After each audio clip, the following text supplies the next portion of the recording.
차가운 겨울바람이 안양교도소의 잿빛 담벼락을 핥히고 지나갔다. 감방 창살 너머로 흩날리는 눈발을 방친 8세, 살인미수 15년형 복역 7년차은 무표정하게 응시했다. 그의 눈동자에는 꺼진 담뱃재처럼 공허한 절망만이 담겨 있었다. 세상은 결국 힘있는 놈들 차지다. 교도소 안이라고 다를 건 없었다. 한때 부산 남포동 뒷골목을 주름잡던 시절의 기억들이 파편처럼 스쳐 지나갔다. 지독한 가난, 알코올 중독자 아버지의 매질, 그리고 악몽 같던 그날의 혈투. 그의 주먹은 누군가를 지키기 위해서가 아니라 오직 살아남기 위해 휘둘러졌다. 결국 그의 손에 들린 것은 피 묻은 칼자루였고 돌아온 것은 차가운 쇠창살이었다. 같은 방에는 최근 이감되어 온 젊은 수감자 김민준, 20대 초반 특수저의 불안한 듯 지훈의 눈치를 살폈다. 민준은 책 읽는 것을 좋아하는 어딘가 세상 물정 모르는 녀석이었다. 지훈의 냉소적이고 폭력적인 성향, 교도소 내에서 암묵적으로 형성된 그의 위치는 민준에게 공포 그 자체였을 것이다. 지훈은 이런 민준의 시선이 귀찮았지만 굳이 입을 열지는 않았다. 이곳에서 타인에 대한 관심은 사치이자 약점이었다. 그는 반복되는 교도소의 일상, 회색빛 절망에 익숙해진 지 오래였다. 미래에 대한 어떤 희망도 기대도 품지 않았다. 그저 하루하루를 기계처럼 살아낼 뿐이었다. 어차피 나 같은 놈에게 다른 삶이 있을 리 없으니까. 그러던 어느 날 밤이었다. 깊은 잠인지 얕은 꿈인지 모를 어둠 속에서 지훈은 기이한 경험을 했다. 좁고 차가운 감방 전체가 설명할 수 없는 부드러운 빛으로 가득 차는 것을 느꼈다. 눈을 뜰 수조차 없는 강렬함이었지만 두렵기보다는 오히려 형언할 수 없는 평화로움이 온몸을 감쌌다. 흐릿한 빛의 형상 속에서 마치 오랜 시간 자신을 지켜봐온 듯한 슬픔과 연민이 뒤섞인 어떤 존재의 시선이 느껴졌다. 그 존재는 아무 말도 하지 않았지만 마치 그의 깊은 상처와 고통을 어루만지듯 잠시 머물다 안개처럼 스르르 사라졌다. 지훈은 벌떡 일어나 앉았다. 식은땀이 등을 적시고 있었다. 옆자리에 민준 역시 참발한 얼굴로 숨을 몰아쉬고 있었다. 아, 아저씨, 방금. 민준의 목소리는 거의 기어들어갈 듯 작았다. 헛것을 봤겠지. 지훈은 까칠하게 쏘아붙였지만 자신의 심장 역시 미친 듯이 뛰고 있음을 느꼈다. 그건 단순한 꿈이 아니었다. 생전 처음 느껴보는 강렬하고도 이상한 감각이었다. 그는 애써 그 경험을 무시하려 했지만 마음속 깊은 곳에 작은 돌멩이 하나가 던져진 듯 잔잔한 파문이 일기 시작했다. 그날 이후 지훈의 잠자리는 편치 않았다. 그날 밤의 기이한 경험 이후 지훈은 알 수 없는 불안감과 이전보다 더욱 생생해진 악몽에 시달렸다. 꿈속에서는 아버지의 매질을 피해 도망치던 어린 시절의 자신이 울부짖었고 피 묻은 칼을 든 채 절규하던 그날의 모습이 반복해서 나타났다. 자신이 저질렀던 수많은 폭력과 배신, 그리고 그로 인해 고통받았을 피해자들의 얼굴이 시도 때도 없이 떠올라 그를 괴롭혔다. 잠에서 깨면 온몸이 식은땀에 젖어 있었고 심장은 터질 것처럼 빠르게 뛰었다. 교도소 내에서 사소한 시비가 붙었다. 새로 들어온 혈기왕성한 놈 하나가 지훈의 심기를 건드린 것이다. 예전 같았으면 주먹부터 날아갔을 상황. 지훈의 눈빛이 살벌하게 변하고 주먹에 힘이 들어가는 순간 문득 그날 밤 감방을 채웠던 이상한 빛과 평화로운 기운이 뇌리를 스쳤다. 왜? 라는 질문이 자신도 모르게 떠올랐다. 왜 또다시 똑같은 짓을 반복해야 하는가? 순간적으로 치밀어 올랐던 분노가 거짓말처럼 가라앉는 것을 느끼며 지훈은 자신도 모르게 한 발 물러섰다. 상대는 의아한 표정을 지었지만 지훈은 아무 말 없이 자리를 피했다. 스스로도 이해할 수 없는 행동이었다. 그는 혼란스러웠다. 민주는 그런 지훈의 변화를 가장 가까이에서 지켜보고 있었다. 평소 말없이 책만 읽던 민준이 어느 날 조심스럽게 말을 건넸다. 아저씨, 요즘 많이 힘들어 보여요. 혹시 그날 밤에 본 것 때문에 그러세요? 지훈은 대답 대신 담배만 태웠다. 하지만 민준의 순수한 눈빛 속에서 그는 아주 오랜만에 누군가에게 자신의 속내를 털어놓고 싶다는 충동을 느꼈다. 그냥 좀 이상한 꿈을 꿨다고 생각해. 꿈이 아닌 것 같았어요. 전 뭔가 되게 따뜻하고 슬픈 느낌이었어요. 민준의 말은 지훈의 마음을 더욱 복잡하게 만들었다. 따뜻함과 슬픔이라니 자신과는 전혀 어울리지 않는 단어들이었다. 며칠 뒤 지훈은 교도소 작업 중 갑자기 가슴을 부여잡고 쓰러졌다. 극심한 통증과 함께 숨이 막혀왔다. 동료 수감자들의 다급한 고함 소리, 교도관에 뛰어오는 발소리가 희미하게 들려왔다. 이대로 끝인가? 억울함도 분노도 느껴지지 않았다. 그저 지독하게 어둡고 차가운 심연으로 끝없이 빨려 들어가는 듯한 감각만이 온몸을 지배했다. 의식이 점차 흐릿해져 갔다. 눈을 떴을 때 지훈은 끝없이 펼쳐진 검은 갯벌 위에 홀로 서 있었다. 하늘도 땅도 온통 검은 빛이었다. 발을 내디딜 때마다 질척한 갯벌이 그의 발목을 잡고 늘어졌다. 마치 자신이 평생 짊어지고 온 죄의 무게처럼 느껴졌다. 저 멀리 희미한 형체들이 보이기 시작했다. 다가갈수록 그 형체들은 낯이 익은 얼굴들로 변해갔다. 과거 자신이 폭행했던 사람들, 돈을 빼앗고 배신했던 동료들, 그리고 자신이 칼로 찔렀던 경쟁 조직원. 그의 얼굴은 고통과 원망으로 일그러져 있었다. 그들이 지훈을 향해 손가락질하며 울부짖었다. 네가 내 인생을 망쳤어. 이 살인자. 그들의 목소리는 날카로운 비수가 되어 지훈의 가슴에 박혔다. 그들의 고통이, 그들의 공포가, 그들의 절망이 마치 자신의 것인 양 온몸으로 전해져 왔다.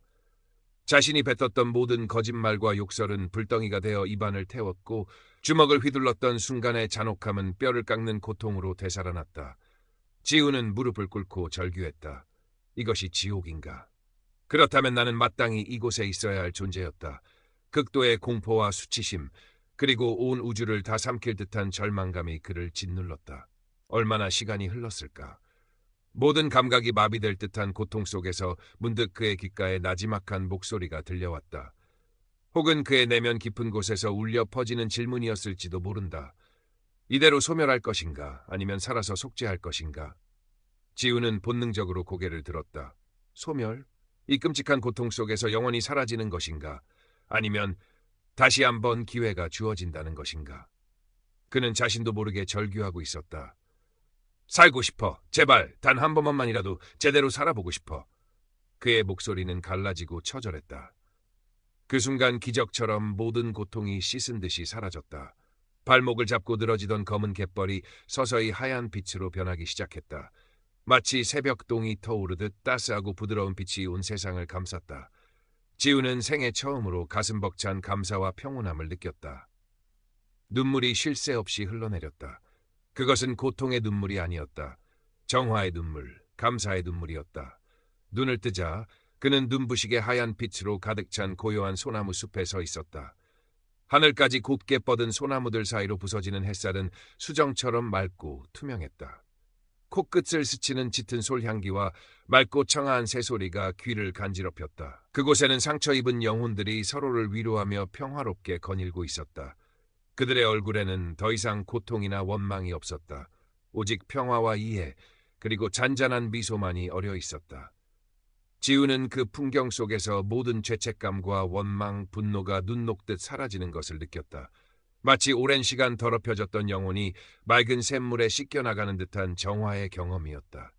모든 존재는 보이지 않는 끈으로 연결되어 있구나.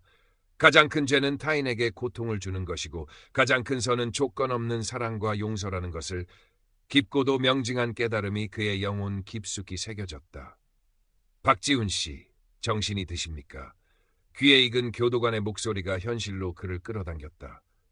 지훈은 병원 침대에 누워 있었다. 의사와 간호사들이 분주하게 움직이는 모습이 보였다. 심장마비. 기적적으로 살아났다는 의사의 설명은 마치 다른 세상 이야기처럼 아득하게만 느껴졌다. 며칠 뒤 그는 다시 안양교도소의 차가운 감방으로 돌아왔다. 모든 것이 예전과 똑같았지만 지훈은 더 이상 예전의 박지훈이 아니었다. 그는 교화위원으로 활동하는 최 신부를 찾아갔다. 최 신부는 하얀 수염에 온화한 미소를 지닌 중년의 가톨릭 신부였지만 특정 종교를 강요하기보다는 수용자들의 이야기를 진심으로 들어주고 그들의 아픔에 공감해주는 사람이었다. 지훈은 최 신부에게 자신이 겪었던 기이하고도 생생한 임사체험을 어렵게 털어놓았다. 검은 갯벌에서의 처절한 심판, 소나무 숲에서의 눈부신 정화, 그리고 그 속에서 얻었던 깨달음까지. 최 신부는 그의 이야기를 단 한마디도 끊지 않고 진지하게 경청했다. 모든 이야기가 끝났을 때 최 신부는 부드러운 목소리로 말했다. 지훈 씨, 참으로 귀하고 놀라운 경험을 하셨군요.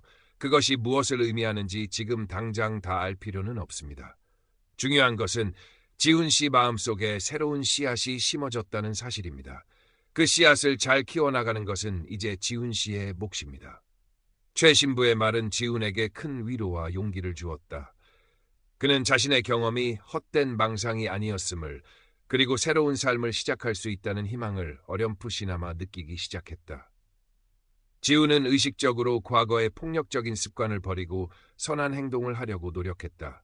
식사 시간에 다른 수감자들 사이에 시비가 붙으면 예전처럼 구경하거나 한쪽 편을 드는 대신 조용히 다가가 그들을 말렸다. 힘없고 약한 수감자가 괴롭힘을 당하면 나서서 막아주기도 했다. 물론 쉽지는 않았다. 그의 변화를 비웃거나 조롱하는 이들도 있었고, 저놈 약 먹었냐?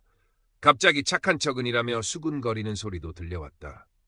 과거 그를 따르던 일부 수감자들은 노골적으로 불만을 드러내며 그에게 시비를 걸어오기도 했다.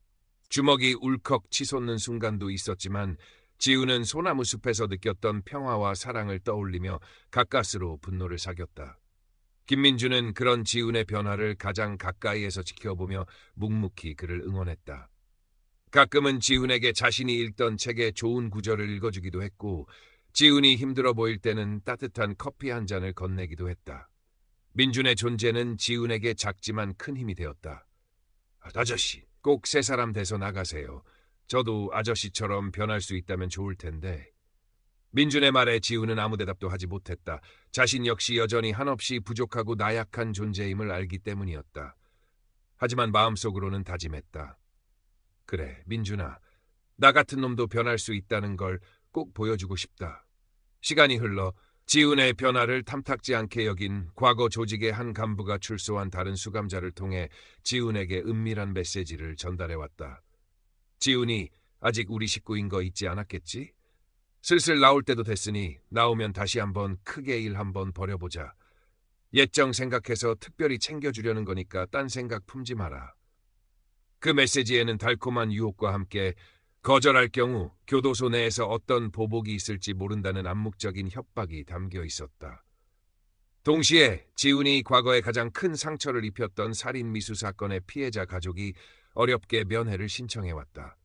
면회실의 차가운 유리창 너머로 마주한 피해자의 아내는 원망과 슬픔이 뒤섞인 눈빛으로 지훈을 쏘아보았다. 그녀의 입에서 터져나온 절규는 지훈의 심장을 갈기갈기 찢어놓았다. 내 남편은 평생 불구로 살아야 해. 당신 같은 인간은 평생 감옥에서 죗값 치르면서 고통스럽게 죽어야 마땅해. 절대 용서 못해. 지훈은 고개를 들 수 없었다. 아무런 변명도 할 수 없었다. 그녀의 모든 말이 비수처럼 가슴에 박혔다. 그는 자신이 저지른 죄의 무게를 다시 한번 절감하며 깊은 절망에 빠졌다. 극심한 내적 갈등이 지훈을 덮쳤다. 한쪽에서는 과거 조직의 달콤한 유혹과 협박이, 다른 한쪽에서는 피해자 가족의 처절한 절규와 용서받을 수 없다는 절망감이 그를 짓눌렀다. 역시 나 같은 놈은 안 돼. 그냥 예전처럼 사는 게 편한 건지도 몰라. 과거의 폭력성으로 되돌아가고 싶은 유혹, 모든 것을 포기하고 싶은 절망감이 그의 영혼을 잠식해 들어왔다. 그는 며칠 밤낮을 뜬 눈으로 지새우며 괴로워했다. 그때 그의 뇌리에 검은 갯벌에서 외쳤던 자신의 절규가 떠올랐다. 살고 싶어. 단 한 번만이라도 제대로 살아보고 싶어. 그리고 소나무 숲에서 느꼈던 눈부신 평화와 사랑, 모든 존재는 연결되어 있다는 깨달음. 최 신부의 따뜻한 격려와 김민준의 순수한 믿음 또한 그의 마음을 붙잡았다. 그는 더 이상 과거의 박지훈이 아니었다. 그는 주먹을 불끈 쥐었다. 아니, 여기서 무너질 순 없어. 이건 내가 감당해야 할 몫이야. 지훈은 먼저 과거 조직의 제안을 단호히 거절했다.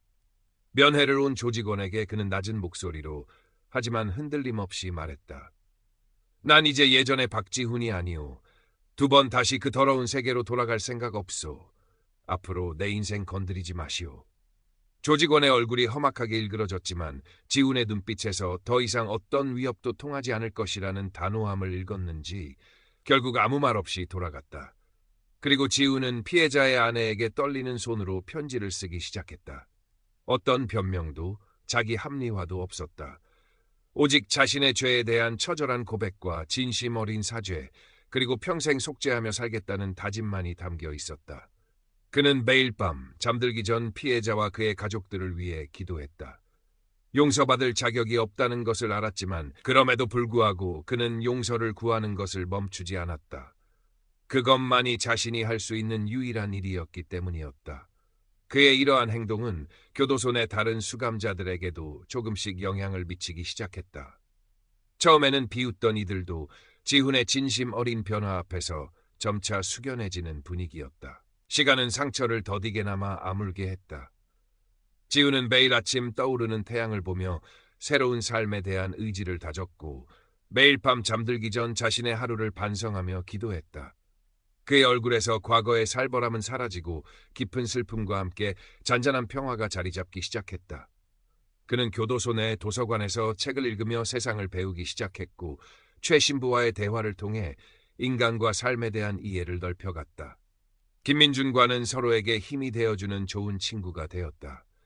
몇 년의 시간이 흘렀고 지훈에게 모범수로 가석방 심사를 받을 기회가 찾아왔다. 그의 교도소 생활 기록과 최 신부의 탄원서, 그리고 그동안 그가 보여준 진심 어린 변화와 속죄의 노력들이 참작되어 마침내 가석방이 결정되었다. 교도소 문을 나서는 날 눈부신 햇살 아래 그를 마중 나온 것은 최 신부와 먼저 출소하여 작은 공장에서 성실하게 일하고 있는 김민준이었다. 지훈은 그들의 얼굴을 보자 뜨거운 눈물이 솟구치는 것을 느꼈다. 지훈은 출소 후 가장 먼저 자신이 큰 상처를 입혔던 피해자를 찾아갔다. 그의 집 앞에서 몇 시간이고 무릎을 꿇고 용서를 빌었다.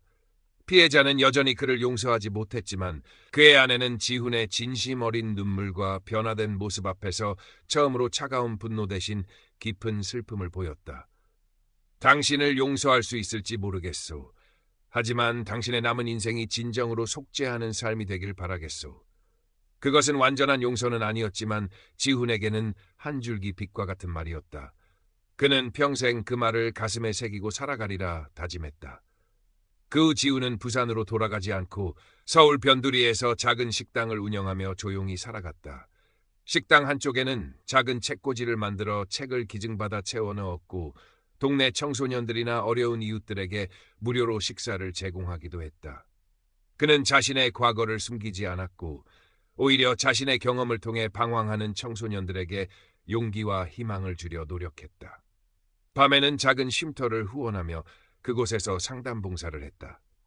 그의 이야기는 입소문을 타고 알려졌고 많은 이들에게 감동과 용기를 주었다. 어느 늦은 겨울밤 지훈은 식당 문을 닫고 허름한 외투를 여미며 집으로 향하고 있었다. 차가운 밤 공기가 코끝을 시리게 했지만 그의 마음은 이상하리만큼 따뜻했다. 그때 어두운 골목길 구석에서 웅크린 채 담배를 피우고 있는 한 청소년을 발견했다.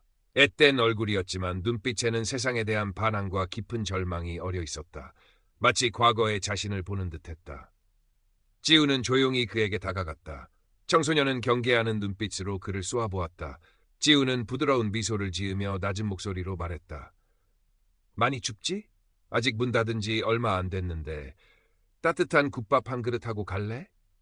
청소년의 눈빛이 살짝 흔들리는 것을 보며 지훈은 그의 어깨를 가볍게 두드렸다. 그의 얼굴에는 과거의 깊은 상처가 남긴 흔적들이 여전히 남아 있었지만 그의 눈빛은 그 어떤 보석보다도 깊고 따뜻한 연민의 빛으로 가득 차 있었다. 밖은 여전히 추운 겨울이었지만 그의 마음속에는 이미 따스한 봄이 시작되고 있었다.